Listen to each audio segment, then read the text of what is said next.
Buenos días o buenas tardes, chicos.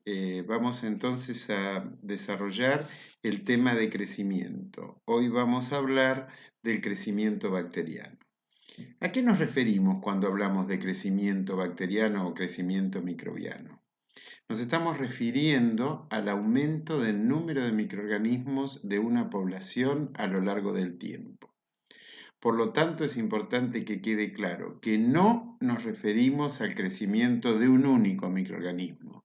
En ese caso hablaríamos de un ciclo celular, sino al crecimiento demográfico de una población. Cuando hablamos de crecimiento, hablamos del aumento ordenado de todos los componentes de un organismo y no solamente de algunos de ellos. En el caso nuestro, en el caso de los organismos unicelulares, el crecimiento conduce a un aumento en el número de células más que a un aumento en el tamaño celular. El crecimiento de una población resulta de la suma de los ciclos celulares de todos los individuos que la integran.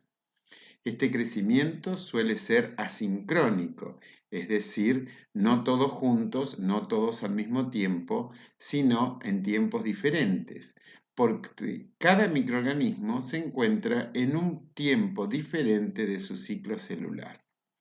El crecimiento de una población bacteriana lo podemos medir mediante dos parámetros: la densidad microbiana, que sería expresar la masa celular por volumen, y la concentración celular, que sería hablar del número de células por volumen.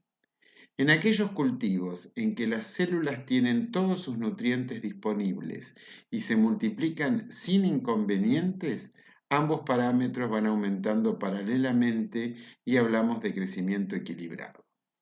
Este crecimiento equilibrado puede convertirse en desequilibrado si algún factor físico-químico, generalmente como temperatura, nutrientes o pH, lo altera y ese factor definitorio pasa a llamarse factor limitante. El ciclo celular consta de tres etapas bien diferenciadas.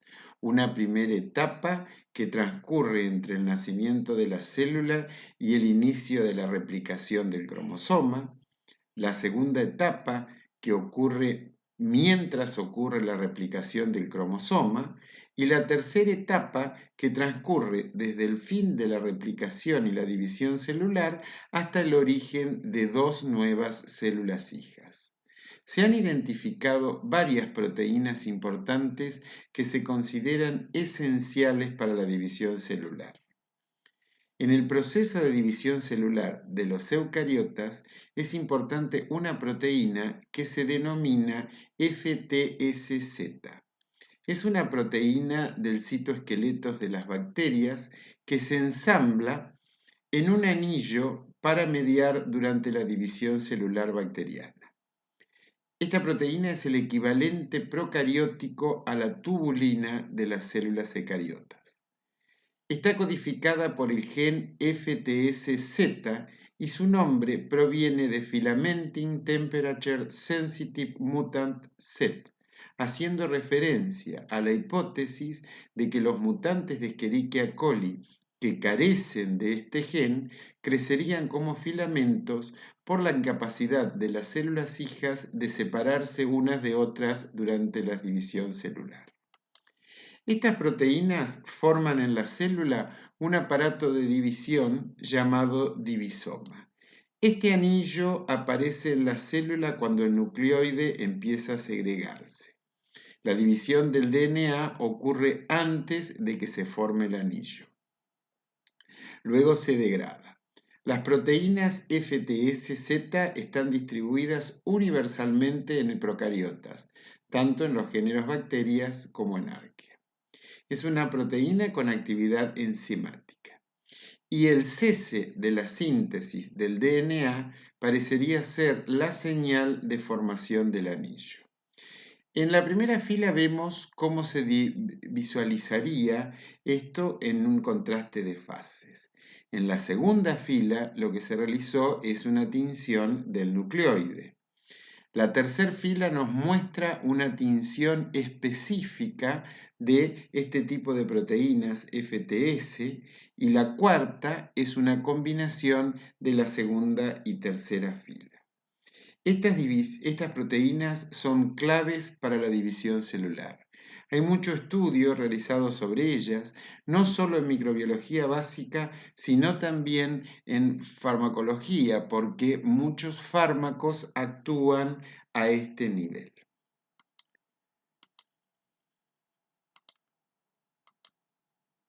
Vamos a hablar de los parámetros del crecimiento. Hay dos parámetros importantes. Una es la velocidad de crecimiento, designada como K, que me habla del número de generaciones por unidad de tiempo. Y la otra es el tiempo de generación, denominado G, que es el tiempo requerido para duplicar el número de células de una población.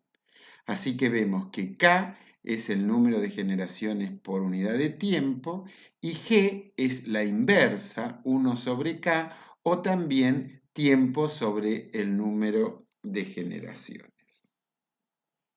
Si expresamos el número de generaciones en términos fácilmente medibles como n y n0, es decir, como el número de células en un determinado tiempo y el número inicial de células, se pueden calcular K y G, es decir, la velocidad y el tiempo de generación. ¿Para qué sirve esto? Es útil para ver la velocidad de crecimiento en distintas condiciones de cultivo y para probar el efecto positivo o negativo de algún tipo de tratamiento. Cuando una célula se divide, su población aumenta en modo exponencial. N me da el número de generaciones en un determinado tiempo. Por ejemplo, 5 horas. Yo digo que en 5 horas hubo 14 generaciones. Entonces, si yo a esta ecuación aplico el logaritmo, voy a lograr este logaritmo de n en el tiempo t es igual al logaritmo de n0 más el número de generaciones por el logaritmo de 2. Y si después n, voy a que es el logaritmo de nt menos el logaritmo de n0, todo dividido 2. Y si lo resuelvo, me va a quedar 332 por el logaritmo de nt por el logaritmo de menos el logaritmo de n0. Debido a la progresión geométrica en base 2, existe una relación directa entre el número de células presentes inicialmente en el cultivo y el número presente tras un periodo de crecimiento exponencial. Por eso, nt es igual a n0 por 2 a la n. K dijimos que era n sobre t y K me da el número de generaciones en función del tiempo. ¿Sí? Acá tenemos cómo despejarlo. Y G, el tiempo necesario para que se duplique la población, es 1 sobre K. Vamos a hacer un ejemplo del cálculo de K. Vamos a suponer que mi N0 son 1000 colonias y mi N al tiempo T son 100.000 colonias. Aplicando los dos logaritmos me quedan 3 y 5 y el tiempo que tardó fue 4 horas. Por lo tanto, K es 3,32 por 5 menos 3 sobre 4 y G lo calculo como 1 sobre K o 4 dividido n. Resumiendo, si conozco nt y n0, puedo calcular el tiempo de generación, puedo calcular las generaciones. Y conociendo n, puedo calcular la velocidad de crecimiento y el tiempo de generación. ¿Cómo son ejemplos de tiempos de generación en condiciones óptimas? Bueno, por ejemplo, para el bacilo Steriotermófilos, a la temperatura óptima de crecimiento que son 60 grados, su tiempo de generación son 11 minutos. La Escherichia coli, con una temperatura óptima de crecimiento de 37, tiene un tiempo de generación de 20 minutos. Mycobacterium tuberculosis, 360 minutos. Treponema pallidum, 1980 minutos. Si hablamos de rangos típicos de tiempo de generación, por ejemplo, en bacterias va de 0,3 a 2 horas, en levaduras va de 1 a 4, en hongos filamentosos de 2 a 4 horas, microalgas de 18 a 35 y células animales, células in vitro, entre 20 y 40 horas. En la naturaleza, los microorganismos nunca están solos, usualmente coexisten en biofilms. ¿Qué es un biofilm? Ya lo hemos nombrado varias veces. Un biofilm es un grupo diferente de microorganismos, distintos microorganismos entre ellos, organizados en capas sobre una superficie. Y en estos biofilms juegan un rol muy importante, papel como la cooperatividad entre las diferentes especies de microorganismos o incluso la competencia entre ellos. En cambio, cuando estamos en el laboratorio, los microorganismos son estudiados como cultivos puros generalmente, crecidos en abundancia de nutrientes, con densidades muy altas, y este tipo de cultivos se denominan cultivos estáticos en batch o cerrados.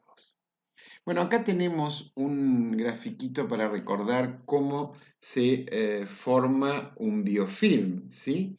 Las bacterias libres, flotando, perciben una superficie. A partir de esto elaboran señales químicas para coordinar la formación de estructuras, se inician esas estructuras y también se comienzan a liberar sustancias polisacáridas que forman cubiertas protectoras.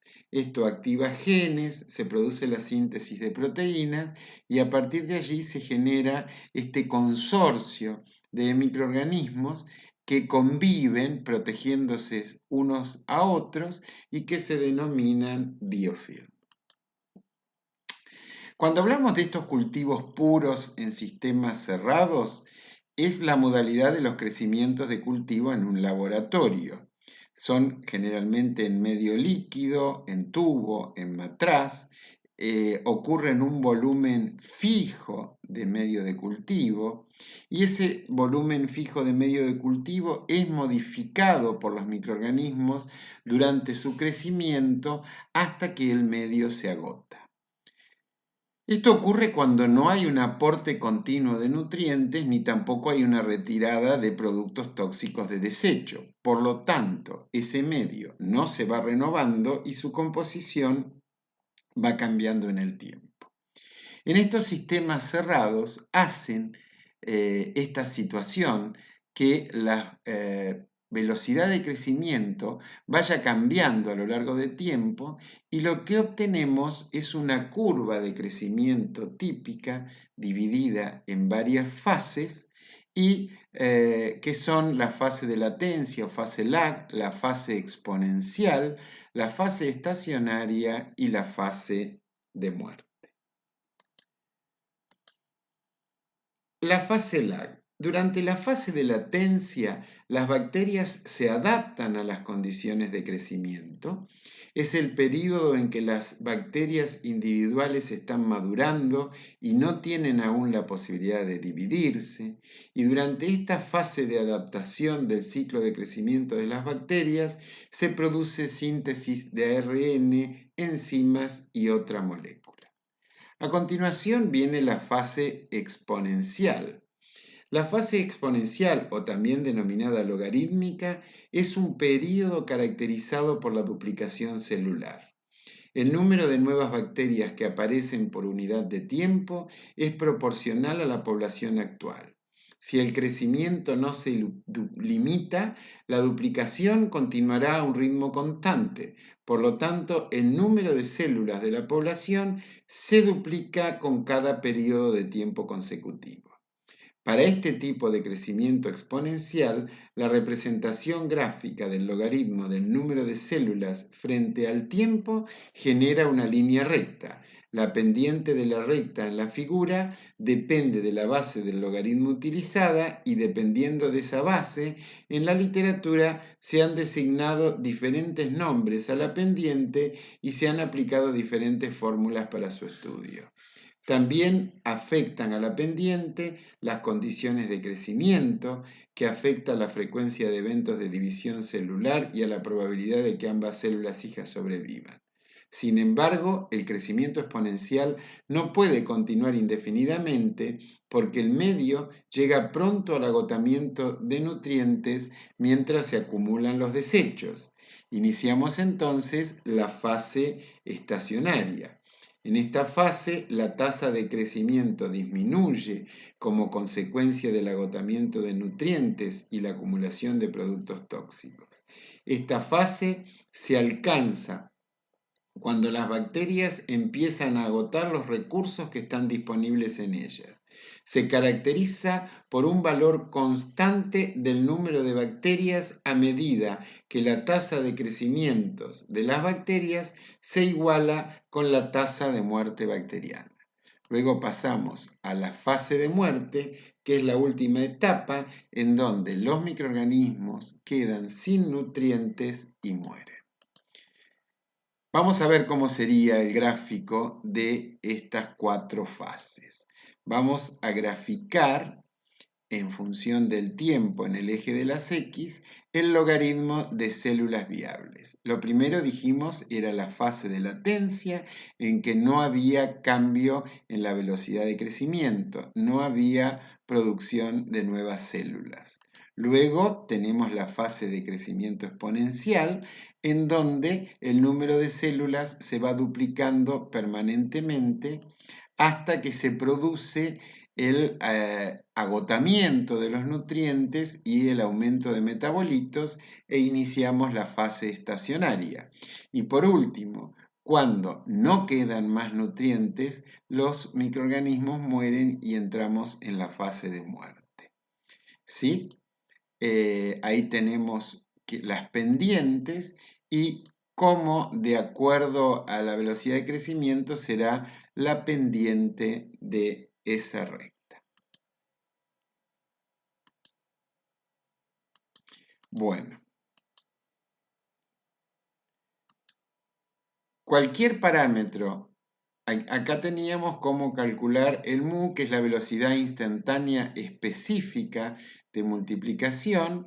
Si reordenamos e integramos, al convertir los logaritmos naturales en logaritmos decimales, vamos a llegar a esta ecuación en la que el mu es el logaritmo de 2 sobre g o 0,693 sobre g. Si conozco k, lo puedo calcular dividiéndolo por k. Una aplicación especialmente importante del mu es el quimiostato. Mu y K son expresiones del mismo proceso de crecimiento de una población que se incrementa en modo exponencial. Mu es la constante de velocidad instantánea de cada una de las células. K es el valor promedio para esa población en un periodo de tiempo finito. ¿Qué ocurre cuando la concentración... Vamos a imaginar qué pasa con la concentración de nutrientes, la velocidad de crecimiento y la producción de células en un cultivo cerrado. Es lo que se denomina curva de Monod. Estamos graficando la concentración de nutrientes con respecto al mu. Nutrientes en el eje de las X y mu en el eje de las Y. Hay una porción, la primera porción, en que el número de nutrientes afecta el mu, mientras que cuando se llega al mu máximo, la producción es afectada, pero el número de células, el mu no cambia, solamente cambia el número de células. Es parecido a lo que ocurre en las enzimas con la ecuación de Michaelis-Menten cuando tenemos la saturación del sustrato, la saturación de la enzima, perdón, por la cantidad de sustrato presente. En un cultivo cerrado no se renuevan los nutrientes, por lo cual las condiciones varían en el tiempo. El crecimiento es exponencial durante pocas generaciones. La concentración del nutriente limitante modifica la velocidad de crecimiento y la concentración de microorganismos. El control independiente de estos parámetros es imposible.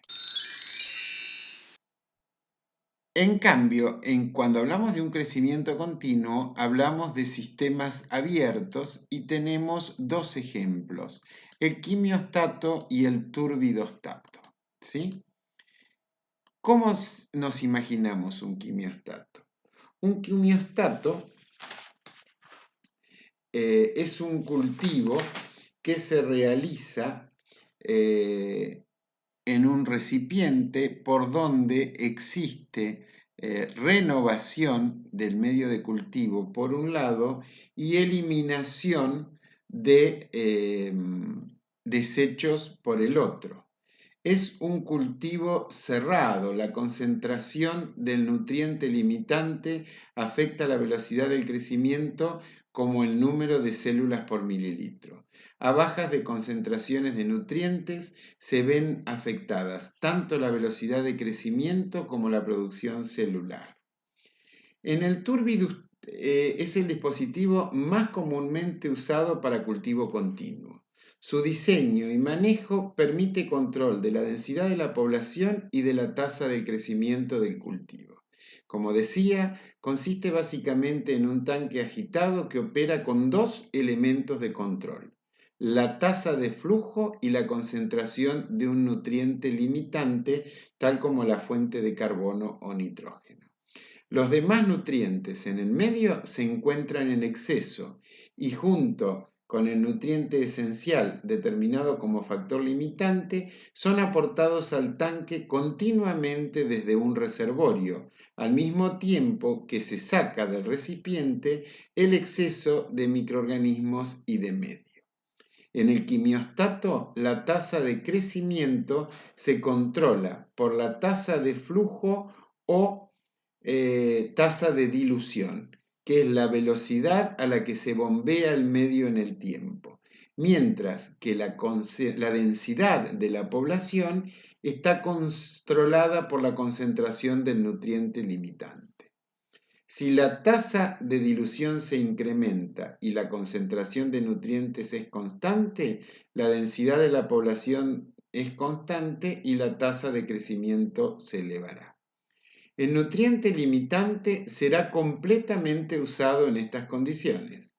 Si la tasa de dilución se eleva muy alto, los microorganismos pueden ser removidos en su totalidad fuera del recipiente antes de que se reproduzcan, dado que la velocidad de flujo superaría a la velocidad de crecimiento.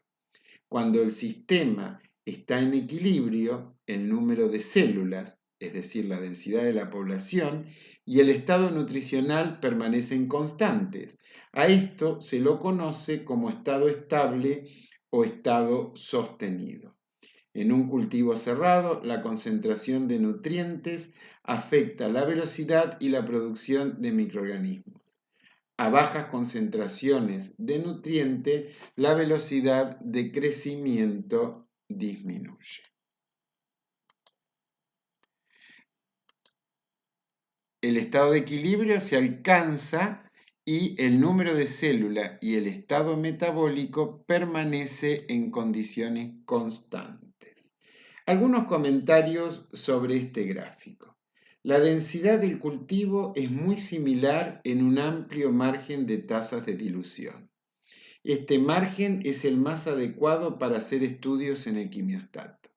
En cambio, el valor del tiempo de generación, G, varía ampliamente. O sea, el quimiostato puede obtener tasas de crecimiento muy diferentes sin que se afecte la densidad celular. Sin embargo, a valores extremos de dilución se puede ver que el equilibrio se rompe. A altas tasas de dilución, la concentración microbiana cambia rápidamente y en un margen estrecho el cultivo puede drenarse totalmente. Es decir, el cultivo se lava porque su velocidad de crecimiento es inferior a la tasa de dilución.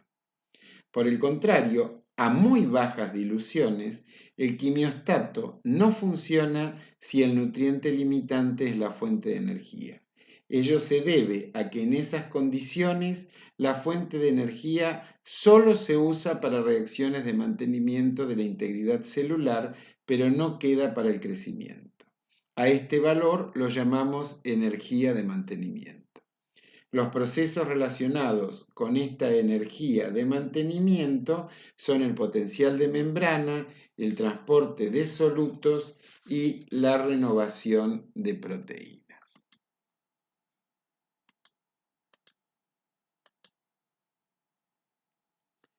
El quimiostato permite elegir la densidad de las células a las que se quiere trabajar. En un medio donde exista algún nutriente limitante, o sea, cuya concentración está por debajo del límite de eficiencia de las permeasas, el crecimiento balanceado es de tipo restringido. D es la velocidad de dilución, F el caudal de entrada de medio de cultivo fresco. B es el volumen del recipiente de cultivo. Dn es la salida de biomasa del volumen de cultivo. Si mu es mayor que D, solo hay energía para mantener la estructura celular y la integridad, energía de mantenimiento. A muy bajas diluciones, el quimiostato no funciona si el nutriente limitante es la fuente de energía.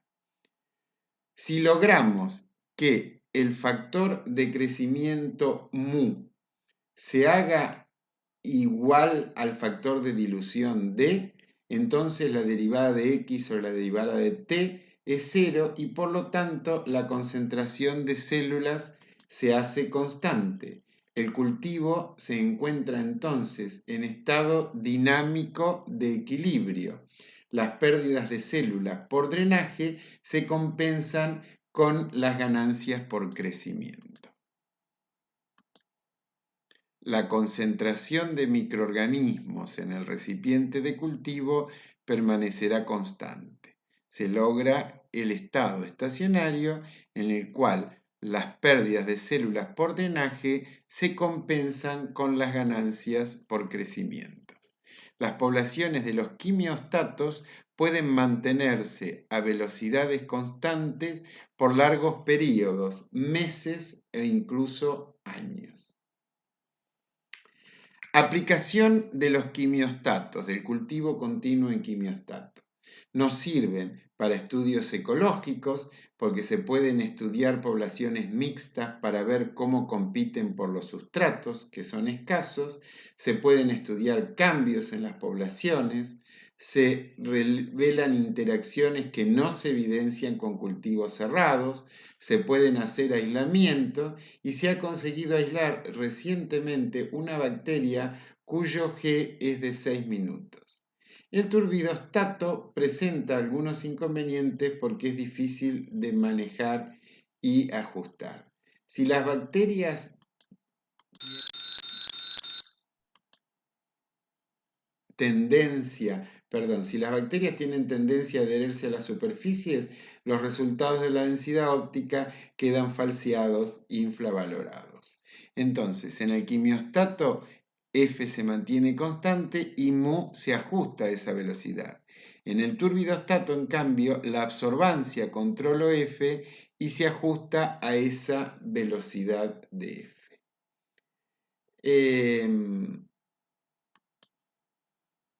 Los cultivos de crecimiento asincrónico son aquellos donde cada microorganismo se encuentra en un punto diferente del ciclo celular. Es decir, son cultivos en los que todos los individuos de una población están en la misma etapa del ciclo celular. Una curva de crecimiento sincrónico, en cambio, es diferente. Todas se encuentran en el mismo tiempo y por lo tanto el número de células del cultivo permanece aproximadamente constante durante el tiempo en que las células recién formadas aumentan de tamaño. Luego el número de células se duplica de manera brusca. ¿Cómo podemos lograr un crecimiento sincrónico? Bueno, para lograr un crecimiento sincrónico tenemos dos metodologías: la inducción o la selección de microorganismos. La inducción mediante cambios repetitivos de temperatura o suministro de nutrientes. Y la selección mediante la filtración o centrifugación diferencial. ¿Cómo lo hacemos con filtración? Bueno, es la técnica de Henstetter-Cumming y lo que se hace es utilizar ciertas bacterias que tienen gran afinidad con los filtros de nitrato de celulosa. Se filtra un cultivo asincrónico, se invierte el filtro y se hace pasar medio fresco. Las bacterias ligadas débilmente se van y las únicas células bacterianas que quedan son las que han surgido por división. Estas células, eluidas en cada momento concreto y por lo tanto de la misma edad, me sirven como células fundadoras de un cultivo sincrónico. Bueno, con esto damos por terminado el tema de crecimiento, que lo pueden leer también del Brock, 12ª edición.